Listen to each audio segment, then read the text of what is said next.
NBA insider Brandon Scoop B. Robinson back on the Basketball Society podcast. Always good to have him. Subscribe to the channel if you're not already. We're going to talk about a few NBA things. I want to start with Ja Morant, actually. And when we talked before, you put out a really cool idea, I thought, about him potentially using the dunk contest as like a rebrand opportunity, which I just feel like is a golden idea. I don't know if that's a real thing in the pipeline, if anyone is really encouraging him for that, but I just feel like at the very least that should be something he's considering at this point. But I don't want to harp on the um like the fall from grace, so to speak, for Ja over the last couple of years. But I just kind of want to pose to you the question of like, what do you think it will take? Because now in Memphis, like the team, I was looking at their draft picks earlier since they drafted Ja. Like they haven't hit on draft picks. They haven't made any kind of real splash. Even I mean, they just got Edie, but like, we'll see what's up with that. But like historically, since Ja, they have not hit on any of their draft picks. They're not making, sexy moves out here. And obviously the stuff with his off court situations and his injury, and now he's not getting along with the coach and he's saying he's losing his happiness for playing basketball. It's like it's feeling like it's mounting now. So I'm just curious to you, like, what do you think it's gonna take for Ja to kind of turn things around, whether it's in Memphis or elsewhere? Winning. Winning in Memphis or somewhere else.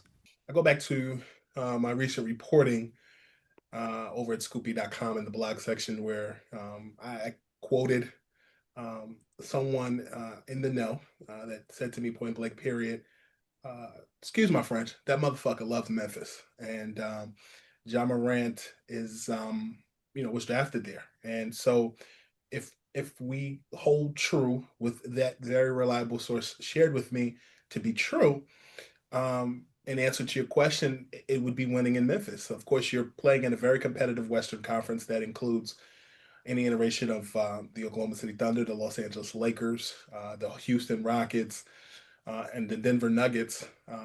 That's a very competitive West. Um, I think the rebrand with Ja is just winning. I think winning shuts a lot of people up.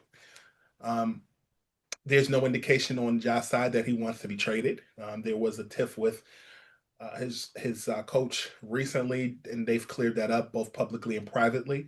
If Memphis were to make a move, I've always felt that the best move for Memphis and for Ja would be a conversation with the Boston Celtics. And so you're looking at Ja Morant like, huh? You think about it. Ja's been in trouble for some things outside the realms of basketball. And you look at Boston. Boston is the antithesis of anything that he has had going on extracurricular. A win in Boston would kind of give him a fresh start and erase any doubts. But again, that's a big if because every indication that I have right now is that he wants to stay there and do his thing in Memphis. Hey, what's going on, everybody? NBA insider Brandon Scoop B. Robinson checking in with the Basketball Society podcast. Make sure to check me out on all platforms at Scoopy on Twitter and Instagram. Subscribe to the Scoopy Radio podcast. And most importantly, check out the Scoopy blog at scoopy.com. I don't know. I don't know if Memphis is gonna maximize what they have with Ja Morant. And I think things have just gotten a little dicey and awkward. And he certainly doesn't feel like one of the best, top five potentially players in the league like he felt like a couple years ago, right? But aside even from his play, Memphis is starting to feel like, I mean, yeah, that's his franchise, but the identity of the team just doesn't feel truly bought into him and like built around him in a way that helps him to shine and win. I mean, again, OKC is the standard right now, so you can't just compare him to that, but like look at what he's up against. I look at Memphis as the only city that will allow him to be himself. Hmm. Um, And I think that you're seeing in Memphis, particularly with the coach and his substitutions and his gameplay, that the level of accountability has raised. I was on another show recently where I discussed how the early rift that I really think, which was raised to about a 10, was really about a 2.5 in seriousness to me, from people I've spoken with and just observations. Those happen in huddles all the time, disagreements with coaches and players. But it reminds me so much of Allen Iverson and Larry Brown in Philly, and how you saw the early stages of Larry Brown holding Allen Iverson accountable for his play, his potential, and what he saw. But you also saw Allen Iverson, a true star, fighting with his coach because he was used to at every level, um, him having it his way. And Larry Brown was not John Thompson. And so when I look at that situation, it reminds me of the fact that his current coach is not Taylor Jenkins. Hmm. And when Taylor Jenkins was fired, from all indications from folks I've spoken with, Ja was mad. I know that when he was fired, Ja was taking a nap. He woke up, saw it on the news, and I was told from a source that he literally said, "Oh shit," and he couldn't believe that his coach, was fired. And I think Taylor was that cool coach. That was his John Thompson moment, so to speak. And now you have a new coach that is holding you accountable, and I would expect that to continue if he went to any other market. So him not wanting to leave Memphis is someplace that drafted him. It's a place that's home, and the spotlight is going to be on you. And depending on what team you get traded to, it might not be your team anymore. It's very Yeah. rare for the situation like Cleveland, where LeBron went to Cleveland the second time, and it was his team again, even though Kyrie was there. Is you go to Boston, and Kevin Garnett and Ray Allen were traded to the Celtics, and it was Paul Pierce's team, but it was Kevin Garnett's team too. So it's very rare that you go someplace and you inherit a team if somebody else is there. I just feel like Memphis is going to have to get creative here soon because again, their draft history, their free agency history, I mean, they are not they haven't been doing anything lately to make it to in terms of supporting Ja. Like if I mean, sure you want him to be great and first team all NBA, and all that stuff and be the superstar, but even his style of play, like he needs a complementary. And Jaren Jackson Jr. is good and he's been good, but I'm talking about like, better than good, like another elite level player. So I just find the circumstances and then the team not performing. And I know he signed through 2028. He's still relevant, but man, I mean, when you look at the people ahead of him, Anthony Edwards, Shea, Luca, KD in Houston. I mean, heck, you're hearing more about Cooper Flag in Dallas than Ja Morant right now. And Dallas at this present moment is not that good, because they're still Yeah, dealing with no, they're not good. They're not good, but Memphis is not considered really good either. They're not. They're every indication. Every indication that I've gotten in Memphis is that in order for any John Morant trade to happen, they have to get someone in return that is a cornerstone franchise equivalent. And and this is not what I've heard. This is what I would imagine on the other side. If you're a team looking to bring John Morant in, you're bringing a lot with that, and you sure. can read those lines. And so, getting something of equal value, or a cornerstone franchise, another team may dispute that. Like, will we have to deal with distractions? And I'm giving this up to you in return. Like, hypothetically, why would a Cleveland give up Donovan Mitchell in return for a Ja Morant? Of course, this is hypothetical. I'm thinking someone of that magnitude. So I think that would be any standstill in a conversation with a team, because you look at Memphis, Ja Morant sells tickets. Sure. Jaren Jackson Jr. and Ja Morant sell tickets. Jaren Jackson Jr. by himself with whomever, does that sell tickets?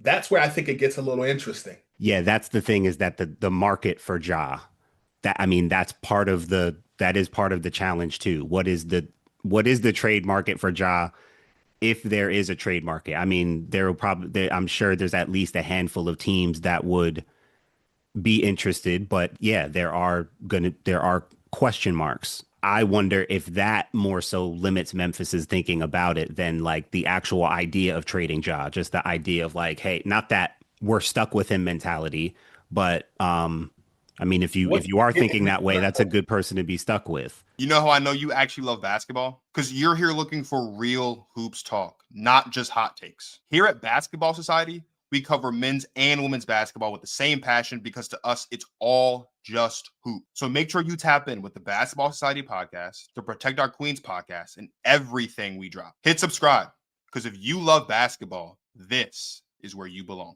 OKC feels like the team that's about to crack the repeat drought here. And they started 15-1. They're outscoring opponents by an average of 15 points per game, which is the most since the 2015-16 Warriors through the first 16 games of the season. And that Warriors team was the last team to start the season 15-1. When I look at a team trying to repeat, I look at, are they as good as where they left off in June or better? And they are as good. And I think the main thing to me early on that makes them look better is Chet. Chet looks like he's in a different mode. And without Jada out there, it looks like he kind of moved into that number 2 slot offensively, but he's looking really good. And just the sum of their parts, it's the same story from the end of last season. And they keep bringing in guys, AJ Mitchell. It's just anyone they throw in, Isaiah Joe, Case and Wallace, anyone they have, when they throw them in, they're skilled. They're at least like 6'5". They can dribble, shoot, pass, good IQ, unselfish. Like it's a dangerous formula. So I don't know. Early on, it's feeling like this is a repeat formula. Yeah, and I also think that all the names that you bring up are a byproduct of Oklahoma City learning their lesson from the previous iteration of Kevin Durant, Russell Westbrook, and James Harden. Most of those guys that you mentioned are paid. They resigned, and also they're a collection of guys that they've built through the draft and semi free agency. So Coach D is literally he and I are the same age, and he looks older. He seems wiser, but they're a collection of young guys that are all figuring it out. And so I can see why many people think that is reminiscent of the Golden State Warriors at large. I've spent quite a bit of time with the Oklahoma City Thunder 2 years prior to their championship run last year. And I could kind of see the wheels in motion. I saw it with them. I saw it with the Timberwolves, and I saw it with the Indiana Pacers. And albeit what happened to Tyrese Halliburton with the Pacers, were on that upward trajectory. The Timberwolves have been competitive and on that upward trajectory as well. But the Thunder, there's something special about them, and I think it's their level of defensive intensity is not just the scoring, the free throw merchant accusations that Shea Gilgeous-Alexander gets. There's so much more to his game because he actually commands that double and triple team, and that's where he becomes even more deadly because he can kick it out to an open check Holmgren, who can drive to the basket, who can shoot the three. You can also kick it out to a Lou Dort, who I think is their best defensive player, particularly on the best perimeter player on the opposing team. They've been doing this for a while, and it's going to continue for quite some time. At the same time, we've seen the pressures of repeating championships. We've also seen Sure. what it can look like from the beginning of the season to the end. So while I do think that the Oklahoma City have a great chance, they were actually my pick for the NBA's championship crown this year and repeating. I got to kind of look at the whole sum of parts for the season. They're doing great right now, and I don't want to take anything away from them.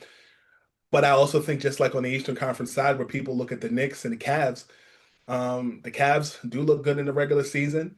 The Knicks did lose to a very hungry Pacers team in the playoffs last year. I still am not sleeping on the Orlando Magic either. I think they're one piece away from something very special. What team in the West do you think has the best chance to challenge OKC in a series right now? The Los Angeles Lakers. Really, I would say Lakers or Denver. I would agree with Denver too. I think Shea, we're now like in what, year 3 or 4 now, where Shea is like he's in an unstoppable mode. I want to talk to you about Jokic in a little bit, and he's another one who's in that same kind of mode. Like, bro, Shea, that's what I was like so baffled by with OKC through their championship run last season was like they're made up of a team that with two-way players. Some guys are just mainly straight just defenders. I mean, but they still give you something on offense. Dort, Caruso, Mhm. uh they've got, I mean, they check all the boxes, bro. One of the big themes for OKC as a team, I think, is their length. That I think that's a really big theme. And you know, comparing them to the Warriors, obviously we know their styles are pretty different in terms of their best player and You're what talking they more do well. their Yeah, longevity and their lasting power. right, exactly. But it's so interesting, just the makeup of OKC. They're made up of lengthy, like I said, everyone's at least like 6'5". It feels like 6'5", 6'6".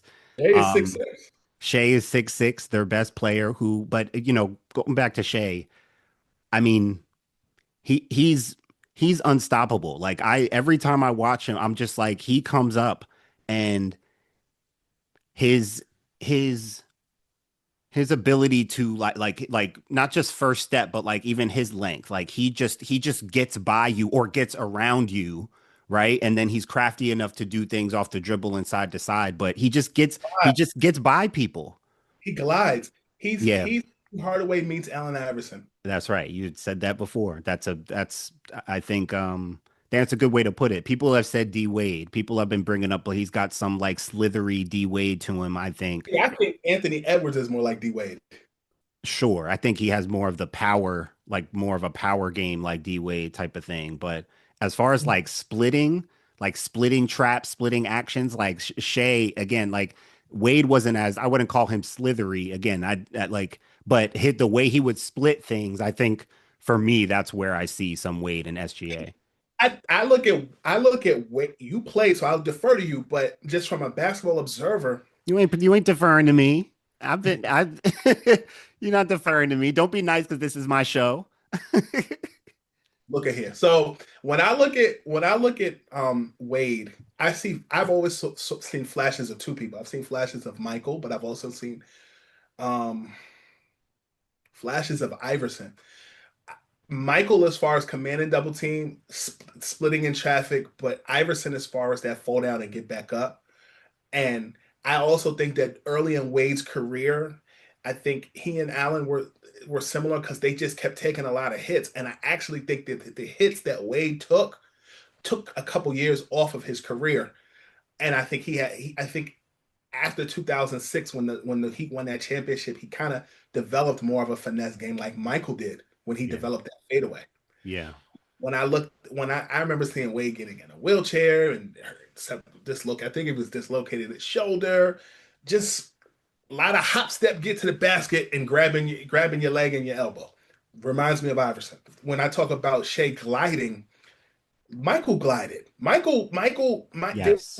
There was a glide, but You don't with think Wade was gliding? Wade was a glider a little bit. No? he was a glider with some street to him. It was the combination of both. Michael was a straight glider. Allen Iverson, he was just quick. Yeah, But nah, that was yeah. That's not gliding. That is just played savagery. he played basketball like football. Exactly. Right. The But only like other on person a whole nother skill level, like usually the football players who play basketball aren't that skilled, like hitting shots and super athletic and going up and under and great feel and all that. Like no, but it was still like a football player playing basketball. He was just really good at it. but see what makes Allen special is that while he may have played basketball like football, he was an athlete. There's certain people that are just athletes, right? So Allen Sure. Iverson to me is an athlete. Deion Sanders, athlete. Um, Nate Robinson, Yes. athlete. Sure. Isaiah Thomas, the younger Isaiah Thomas, athlete. When I looked at Isaiah Thomas, there were parts of his game, I think it was more because he was so fast that reminded me of Allen Iverson. Hmm. Like blinking and you caught sleeping. Hmm. Uh, I think with Shea, he's like a Tesla with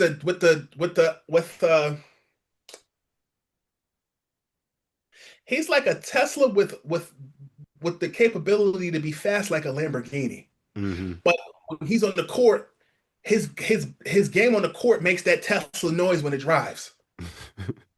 You Yeah. know, like, that's Shea on the court. He's a Tesla. Yeah. Yeah. But I also think that we're at a point right now where there are so many combinations of players in one guy. Like if you look at LeBron James, right? I could pick apart so many different players that I see in him. We always talk about point forwards, you know, like you could see Penny, you could see T Mac, you could see Kobe, but I also see Jamal Mashburn. I also see Charles Barkley. I also see Oscar Robertson. I also see Magic. I think to just, paint him as just one thing. Like I see Scottie Pippen. I see so many flashes. I think that's what's happening with Shea. Like while I still believe that Penny Hardaway and Allen Iverson combined is a great combination, there are other people that I see. Um and Shea. So for you to talk about Wade and compare him to that, I may not see it, but when you break it down as far as the way he moves and he glides in and out of traffic, it's not wrong. I just think that it's just an eclectic level of variations of guys that are all encompassing in one player. A couple people who know me, who know I'm a Kobe guy, have tried to suggest to me that he's like the new Kobe, and he shows flashes like Kyrie shows flashes, and like, DeMar DeRozan will show flashes. Everyone will show a little flash of the fact that they're a Kobe disciple out here. But I think even that is a testament to how unstoppable he feels out there. And that's the Iverson component too. Iverson had that unstoppable, just scoring. Like when I say unstoppable, it's like as a scorer, obviously. Because there are possessions he comes up and he just goes. There's no plays, there's no action, there's no like he's not a point guard, he's not orchestrating. It's just it might be a slip screen. It might be just again, just beat you off the drip, just in and out, like just by you, right? Like he's really on another level with his scoring reads right now. Like I said, I want to talk about Jokic a little bit. He's on another level too. You know what I saw earlier? He now leads the NBA this decade in total points, total rebounds, total assists, and total steals. And no player in history has ever played in a decade where he led in 4 out of the major 5 stat categories. The record was 3 by Kareem Abdul-Jabbar in the 70s. And that was probably points, rebounds, and blocks for Kareem. Most likely, yeah. Watching Jokic so far this year, they're off to an 11-3 start. I think they got their depth back. I think nothing against Michael Porter Jr., but I feel like there was some addition by subtraction there. They changed it up. I think that empowered Aaron Gordon more to be out here having 50-point games and looking like a totally different player. So he's kind of in a new role and empowered. But Jokic himself, man, the games that I've watched, like physically, like we're talking about Luka coming back in shape and skinny. I don't think enough people are talking about how Jokic looks. Have you seen how like he almost looks cut out there, and he's moving great. Bro, he's averaging 29, like 29, 11, and 10 right now. Like, yo, his dominance is crazy right now. Yeah, definitely. That stat that you gave me is about what's the points, rebounds, steals, and assists. Yeah. You don't see that with a big man, but then again, um, Jokic is everything that we wanted Chris Webber to be. I thought you were about to say Joel Embiid. Um, I think Joel Embiid and Jokic were never comparable. They just played similar position and had the same impact on their team.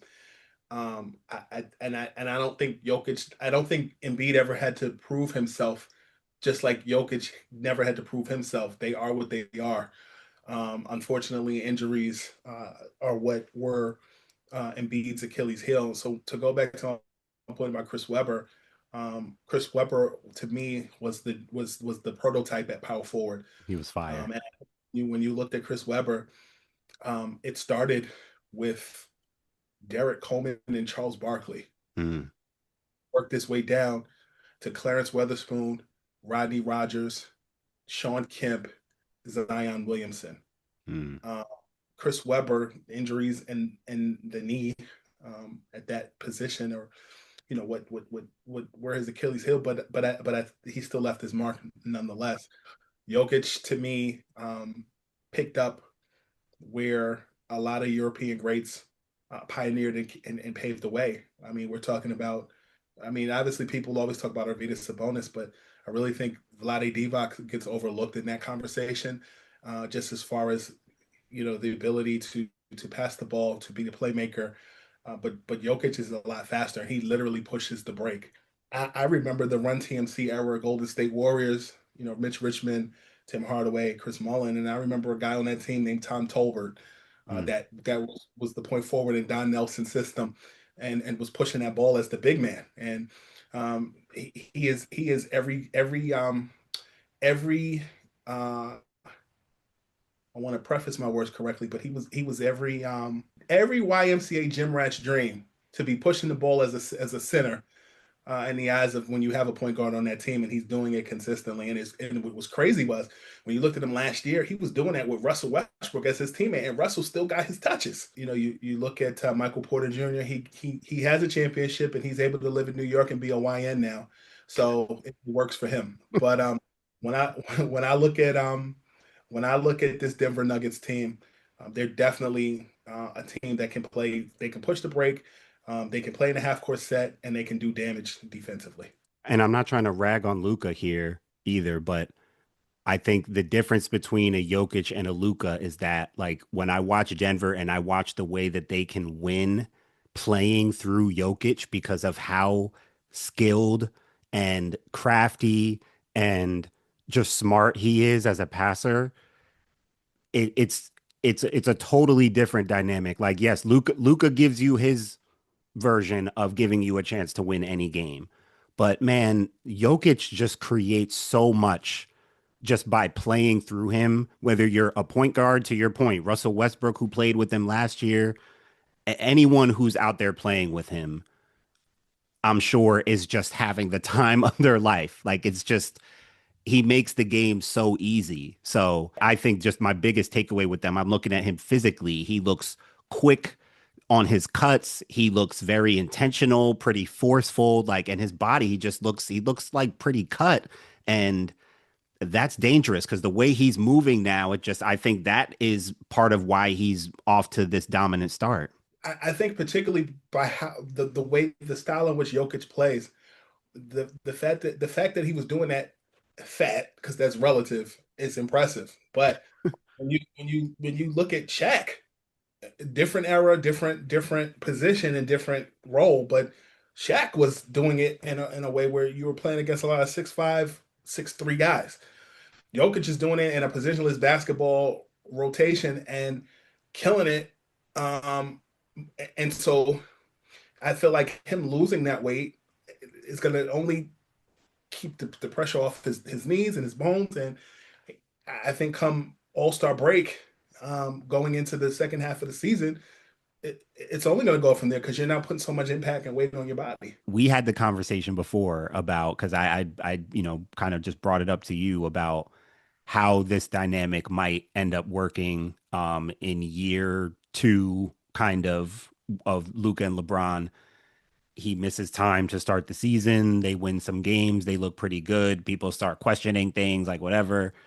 And I do think it got kind of lost and forgotten how well LeBron can fit in, in any system, in any role. And as a passer and playmaker, that is a huge piece of what they're missing in terms of a connector on their team. I still worry about the stamina down the stretch because, I mean, he's going to want to do more and more. And you look at the Lakers in 2018 when LeBron came there, and that my reporting was really discussing the notion that LeBron was going to need a second guy alongside of him, and Anthony Davis was always in the plans. The Kevin Durant and or Kawhi portion of it was always trades and or free agency that will bring those guys to Los Angeles. But in that reporting, one of the things that I mentioned was that LeBron was preparing towards the end of his career while also being a focal point of that team.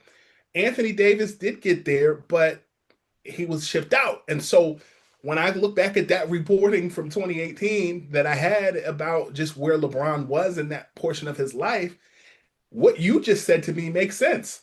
When you're the man, you don't have to be loud to prove you're the man. You're the man. And I think also the way that LeBron has conducted his career from staying healthy for the most part, um, that has allowed him to seamlessly make that second act as a playmaker in a way that you would have hoped a healthy Ron Harper during his time with the Clippers and the Cavs would have worked in Chicago with the Bulls with Michael, Scotty, and Dennis. And maybe it did, except he's adding more points and rebounds and assists to that notion. Like when you looked at Ron Harper was talked about as a peer of Michael Jordan, and knee injuries is what changed that.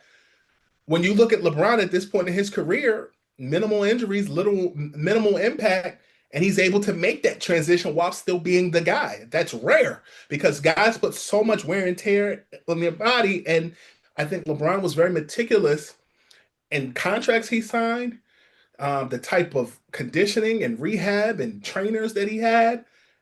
And I mean, the most significant injury LeBron had was the groin injury in 2018. And he came back the following year and they went to the final. LeBron is he's in rare air at this point in his career. Kobe wasn't even in that rare air because of that Achilles injury towards the end of his career. I talked about Dwayne Wade and wondering, had he been hurt less, would he still be playing now? That's a question we could also ask about Kobe Bryant, because had that Achilles injury that happened, he probably would have been playing about 2 to 3 more years. Yeah. I mean, the way that LeBron was playing in that game, I think is one of my big takeaway was just the reminder of the fact that this dude is one of the best passers of all time. And the way he was just out there, left hand passes in transition, giving it up, like just playing below the rim for the most part, and just diming, just moving and diming, right? Like it was just another reminder of the greatness in LeBron James in that um he can make he makes winning plays in so many ways. And to the points you made, I I had said like I would think that he wants to run it back with Luca. I would think that he wants to see and find out, at least be able to compete. I still don't think they can challenge OKC really in a series. I still worry about the stamina. I still feel like they could use another piece or two, but they've got a chance. They could compete like with LeBron at his best healthy self playing at a high level with Luca looking the way he is. I mean, they could compete with anyone. But I don't know if I would pick them to do it to beat OKC or to win it all, but man, I'm sure LeBron has wanted to find out. And like with Luca right now in his prime, I'm sure he's excited to just get out there and find out what they can really do. So real quick, I wanted to get your take on my take on the Timberwolves. I did an episode on the podcast about the fact that my I think their biggest flaw is that they're going to run into the same thing in the playoffs. They have two really good players. They have one great player, as we know, Anthony Edwards. Julius Randle, he's anywhere from really good to great, depending on when you watch him. But he's really good. So I love Julius. I love Naz Reid. Love DiVincenzo, right? Like I think they've made progress and they're getting better and better. But man, I'm telling you, the biggest hole on that with that setup, Brandon, is they have no other guards outside of Anthony Edwards who can really create and make things happen off the bounce. I've had a lot of people commenting saying that they feel like Minnesota wants Ja Morant, and that's something that they should consider. They And do. of course, I mean, that would be a great example. Ja Morant would be a great example. I suggested Busy Bones and Rob Dillingham. I suggested that they might have the answers right on their roster. And I'm not trying to call out Chris Finch because he seems like a really good coach. And I'm not trying to make it about coaching, but it seems like they have dynamic offensive guard talent on their roster. People want to talk about their size or their defense or whatever. Again, I thought that's what coaching was for. I mean, figure that out. I doubt how dynamic they can be outside of Ant from the perimeter when it comes to actually making a championship push. Is that fair? It's fair, and I think what you said about Robert Dillingham and Bones Highland. Could you imagine them on a Memphis Grizzlies team? That would be. They could help. They could help Memphis. They could help Minnesota. Can you imagine them running wild for Minnesota? You know how much more Ant would be smiling out there and just having fun as opposed to like feeling like I'm the main guy who's got to make stuff happen out here from the perimeter. And again, Julius helps, but he's in the front court and he's kind of inside outside, but I'm talking about purely guards that can make things happen, that can be dynamic. I just think that would invigorate Ant even because that's his play style. So you want other players who can match his energy. You could be good and still not win a championship. It kind of reminds me of Anthony's Denver Nuggets were in the West, competing with San Antonio and the Los Angeles Lakers. They had Andre Miller, they had Melo, they had at points they had Allen Iverson, they had Marcus Camby, they had J.R. Smith, and that still wasn't good enough to beat the Lakers or the Spurs or the Dallas Mavericks. I think what you're saying about Minnesota resonates with me because you could be good and not great, and they're a good team. I really do like Julius Randle on that team. I think he fits on that team like a glove. I just think they're just a good team. And I think Anthony Edwards, at some point, if it doesn't work out in Minnesota, he's going to have to make some decisions too. But we've seen this play out before. We've seen this with Kevin Garnett in Minnesota. We've seen this with Damian Lillard in his first stint with the Portland Trailblazers. Sometimes you can stay somewhere too long, and then you don't get the championship result that you want.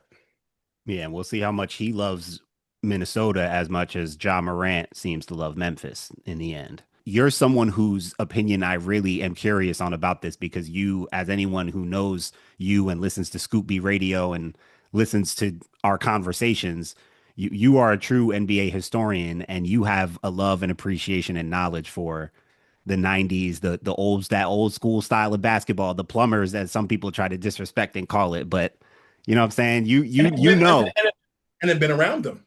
Yeah, you've been around them, you've interviewed them, that no one knows that era better than you, in my opinion. I mean, that's where you come from.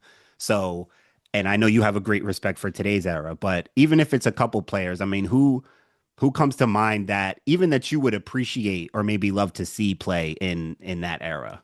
LeBron James, and Nikola Jokic. Now, if you ask me who I'd like to see in the 90s era playing in this era, I got two guys. Rod Strickland and Terrell Brandon. Reggie Miller is another one. And Gary Payton is another one. Mm-hmm. Like, when you look at Gary Payton, there's so many guys that I see iterations of Gary Payton in their game. From Russell Westbrook to Damian Lillard. That in that era, they were looked at as ball hogs. But guards, I think Derrick Rose was that bridge. Mm-hmm. Stephon Marbury was that bridge. Yes. Because everybody was looking at traditional point guards like John Stockton, Mark Jackson. Somebody like Rod Strickland was looked at as a misnomer, but there are similarities between Rod's game and Kyrie's game. And Kenny Anderson as well. I feel like Kenny Anderson was a Brandon Jennings hybrid. Brandon Jennings was kind of that bridge. Brandon Jennings made it cool to be Tyrese Halliburton and Shai Gilgeous-Alexander, tall, lanky, big hand guards. Yeah, little Trae Young too, honestly, because he would pull. NBA insider Brandon Scoop B. Robinson, my friend of over 15 years now.